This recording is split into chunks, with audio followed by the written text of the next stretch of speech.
नमस्कार. आज आपण भारतीय प्रजासत्ताक दिनाविषयी माहिती पाहणार आहोत. भारतीय प्रजासत्ताक दिवस हा भारताच्या प्रजासत्ताकात दरवर्षी 26 जानेवारी रोजी पाळला जाणारा राष्ट्रीय दिन आहे. याला गणराज्य दिन असेही म्हटले जाते. भारताचे संविधान समितीने 26 नोव्हेंबर इसवी 1949 रोजी स्वीकारले व 26 जानेवारी इसवी 1950 रोजी पासून भारतीय संविधान अंमलात आले.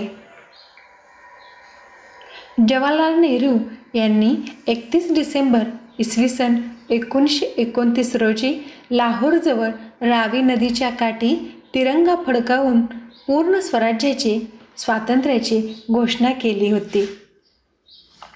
त्याची आठवण म्हणून 26 जानेवारी हा दिवस राज्यघटना अंमलात आणण्यासाठी निवडण्यात आला. या दिवशी देशभरात भारताच्या राष्ट्रध्वजाचे आरोहण होऊन त्याला वंदना दिली जाते. भारताचे राष्ट्रगीत म्हटले जाते आणि आदर व्यक्त केला जातो. हा दिवस आपल्या देशातील सुवर्ण दिवस आहे. या दिवसाची प्राप्ती हजारो देशभक्तांच्या बलिदानातून झाली होती. या दिवशी शाळा महाविद्यालयांमध्ये प्रजासत्ताक दिन भाषण आयोजित केले जाते. आता आपण प्रजासत्ताक दिनाचा इतिहास पाहूयात. भारताला ब्रिटिश राजवटीपासून 15 ऑगस्ट 1947 स्वातंत्र्य मिळाले. यामागे भारताचा स्वातंत्र्य लढा आणि त्यातील महात्मा गांधी यांच्या अहिंसा पद्धतीचा मोठा सहभाग आहे. तेव्हा स्वतंत्र भारताला स्वतःचे संविधान नव्हते. भारताचे मात्र कायदे हे भारतीय राज्यशासनाच्या 1935 सालच्या कायद्यावर आधारित होते. 29 ऑगस्ट 1947 रोजी डॉक्टर बाबासाहेब आंबेडकर यांच्या अध्यक्षतेखाली स्वतंत्र भारताचे संविधान तयार करण्यासाठी मसुदा समिती स्थापन करण्यात आली. या समितीने संविधानाचा मसुदा तयार करून तो सभेपुढे 4 नोव्हेंबर 1947 रोजी सादर केला.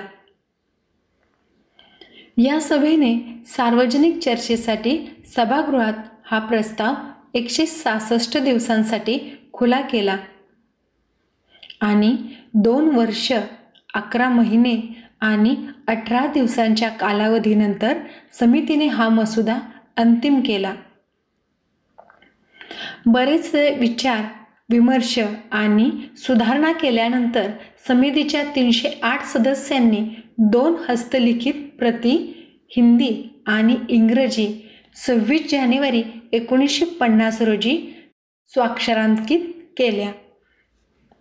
2 दिवसानंतर हे भारताचे संविधान संपूर्ण राष्ट्रासाठी लागू करण्यात आले. भारताच्या संविधानाच्या निमित्ताने भारताचा प्रजासत्ताक दिन हा साजरा करण्यात येऊ लागला.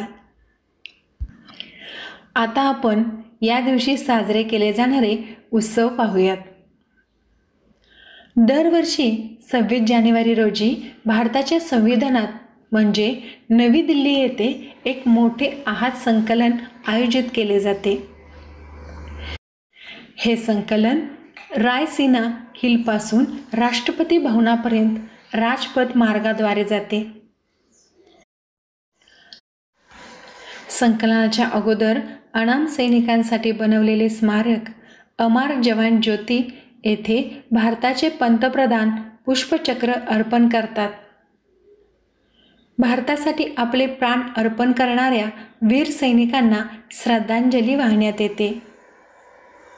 त्यानंतर पंतप्रधान राजपथाच्या मुख्य मंचावर जातात व आपल्या आलेल्या पाहुण्यांना भेट देतात. तितक्यात प्रमुख पाहुण्यांसोबत राष्ट्रपतींचे आगमन होते.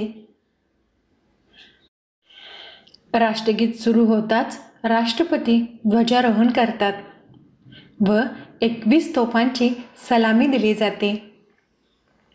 त्यानंतर देशासाठी शौर्य गाजवलेल्या सैनिकांना राष्ट्रपतींच्या हस्ते अशोक चक्र आणि कीर्तिचक्र हे मुख्य पुरस्कार देण्यात येतात. राष्ट्रीय शौर्य पुरस्कार देऊन सन्मानित करण्यात आलेली देशातील शूर बालके सजवलेल्या हत्तीवरून किंवा वाहनावरून या संकलनात सहभागी होतात. प्रमुख पाहुणे म्हणून परराष्ट्रीय राष्ट्राध्यक्षांना निमंत्रण दिले जाते. भारतीय फौजांचे नौदल, पायदळ, वायुसेना अशा वेगवेगळ्या सेना विभाग, घोडदळ, पायदळ, तोफखाना आणि इतर अद्ययावत शस्त्रे, क्षेपणास्त्रे, रणगाडे समवेत संकलन करतात. भारताचे राष्ट्रपती या फौजांची मानवंदना स्वीकारतात. या संकलनाच्या सादरीकरणाची पूर्वतयारी विशेष काळजीपूर्वक आणि शिस्तीने केली जाते. इतके या संकलनाचे महत्त्व आहे. नवी दिल्ली येथे होणाऱ्या संकलनाप्रमाणेच भारतातील सर्व राज्यातही एक एक संकलन होते. प्रत्येक राज्यात त्या त्या राज्याचे राज्यपाल फौजांची मानवंदना स्वीकारतात. सन 2019 मध्ये गुगलने खास प्रजासत्ताक दिनाच्या निमित्ताने आपल्या वेबसाईटच्या भारतीय आवृत्तीवर डूडल दर्शवलेले. 26 जानेवारी हा राष्ट्रीय समारंभ असल्यामुळे त्या दिवशी सार्वजनिक सुट्टी असते. 26 जानेवारी इसवी सन 1950 रोजी नव्याने स्वातंत्र्य मिळालेल्या भारत देशाने संविधान अंमलात आणून लोकशाहीतील एका नव्या पर्वाची सुरुवात केली होती. प्रजासत्ताक दिवस भारतातील 3 राष्ट्रीय सुट्ट्यांपैकी एक आहे. इतर 2 स्वातंत्र्य दिन 15 ऑगस्ट व गांधी जयंती 2 ऑक्टोबर. ह्या दिवशी भारताची राजधानी नवी दिल्ली येथे एक मोठी परेड राजपथ मार्गावरून निघते. आता आपण चित्ररथ याच्याविषयी थोडक्यात माहिती पाहूयात. या संकलनाबरोबरच भारतातील विविध संस्कृतीची झलक प्रस्तुत केली जाते. त्यासाठी भारतातील राज्यांनी आपापल्या राज्यांचे चित्ररथ पाठवलेले असतात. त्यामध्ये महाराष्ट्राचाही चित्ररथ असतो.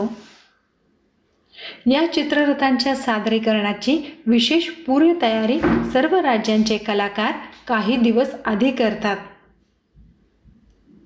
या चित्ररथ सादरीकरणाला विशेष पारितोषिकही दिले जात असल्याने प्रत्येक राज्य आपापल्या संस्कृतीचे दर्शन अधिक चांगल्या पद्धतीने चित्ररथात दिसून येईल यासाठी प्रयत्न करतात. आता आपण या दिवशी केले जाणारे ध्वजवंदन याविषयी थोडक्यात माहिती पाहू. भारतातील सर्व शाळा आणि महाविद्यालये तसेच शासकीय संस्था, खाजगी संस्था, ग्रामपंचायती अशा विविध ठिकाणी 26 जानेवारी रोजी ध्वजवंदन केले जाते आणि भारतीय संविधानाप्रती आदर व्यक्त केला जातो. आता या दिवशी केले जाणारे विशेष संचलन याविषयी थोडक्यात माहिती पाहू. स्वतंत्र भारताचे पहिले राष्ट्रपती डॉक्टर राजेंद्र प्रसाद यांच्या उपस्थितीत 1950 साली राजधानी दिल्ली येथे राजपथावर पहिले संचलन आयोजित करण्यात आले. भारताच्या विविधतेतून एकता या वैशिष्ट्याला ही मानवंदना होती.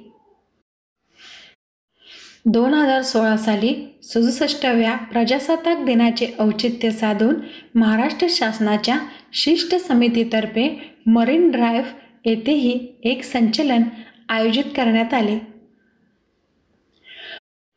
प्रजासत्ताक दिनाच्या शुभेच्छा देण्यासाठी देशभक्तीपर गीतांच्या ओळी, तिरंगा ध्वज आदी संकल्पनांचा कल्पक वापर करून परस्परांना शुभेच्छा दिल्या जातात. देशाभिमान मनात टिकून राहण्यासाठी भारतीय नागरिक अशा शुभेच्छा एकमेकांना देऊन परस्परांमधले ऐक्य टिकवून ठेवण्याचे आवाहनही करतात. प्रजासत्ताक दिनानिमित्त मला आवडलेली एक सुंदरशी कविता तुमच्यापुढे सादर करते. स्वर्गाहूनही प्रिय आम्हाला आमचा भारत देश, आम्ही सारे एक जरीही नाना जाती नाना वेश. या भूमीच्या आम्ही कन्या कोमल भावमनी, फुल कोवळ्या तरी प्रसंगी होऊ रणनागिनी. आवेशाने घुसू संगरी चढवून या रणवेश, श्रीरामाचे श्रीकृष्णाचे अजून आहे स्मरण मनास. वीर शिवाजी प्रतापबाजी थोर आमचा हा इतिहास. रक्तामधुनी वीज वाहते उरात भरते नव आवेश. हिमालयापरी शीतल आम्ही आग पेटती परी उरात. पाऊल परके पडता येथे बळवज्राचे या उरात. या देशाची गौरवगाथा हाच आम्हाला दे आदेश. स्वर्गाहूनही प्रिय आम्हाला आमचा सुंदर भारत देश. जय जवान जय किसान. भारत माता की जय. वंदे मातरम. प्रजासत्ताक दिनाच्या तुम्हा सर्वांना खूप खूप शुभेच्छा. व्हिडिओ आवडल्यास सबस्क्राईब करा व बेल आयकॉन दाबायला विसरू नका. धन्यवाद.